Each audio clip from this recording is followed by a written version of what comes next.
the lie detection machine. The pneumograph, cardiosphygmograph, and the galvanograph are the main components of polygraph or lie detection machine. These instruments are used to measure physiological changes in the body while a person answers questions. First, the pneumograph. The pneumograph is used to measure a person's breathing pattern. How to use? Attach the rubber tubes or belts around the subject's chest and abdomen. Make sure the belts are not too tight or too loose. Connect the device to the polygraph machine. While the subject answers question, the pneumograph records the breathing rate, depth of breathing, the changes in breathing patterns.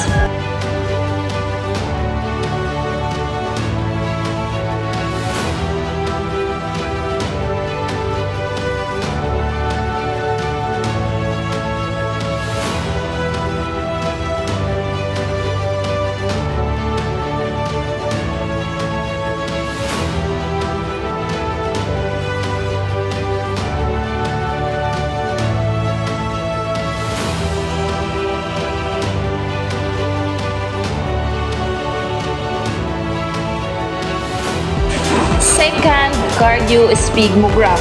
The cardiosphygmograph measures blood pressure and heart rate. How to use? Place a blood pressure cuff around the subject's arm, similar to a regular BP apparatus. Tighten it properly to detect pulse and blood pressure. Connect it to the polygraph machine.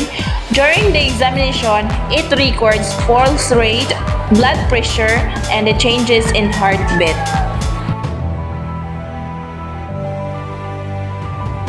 Third is the galvanograph. The galvanograph, also called the galvanic skin response or GSR sensor, measures sweating and electrical activity of the skin. How to use? Attach the electrodes to the subject's fingers or palm. Make sure the skin is clean and dry before attaching the sensor. Connect the device to the polygraph machines and it records changes in skin conductivity.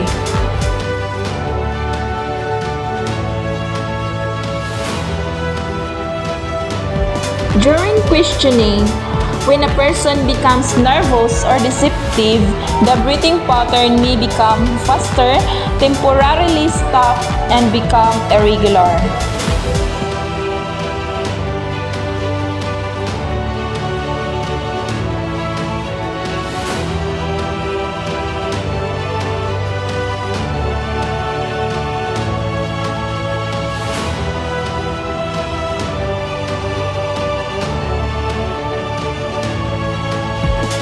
During questioning, when a person is tensed or lying, the blood pressure may increase and the heart rate may become faster.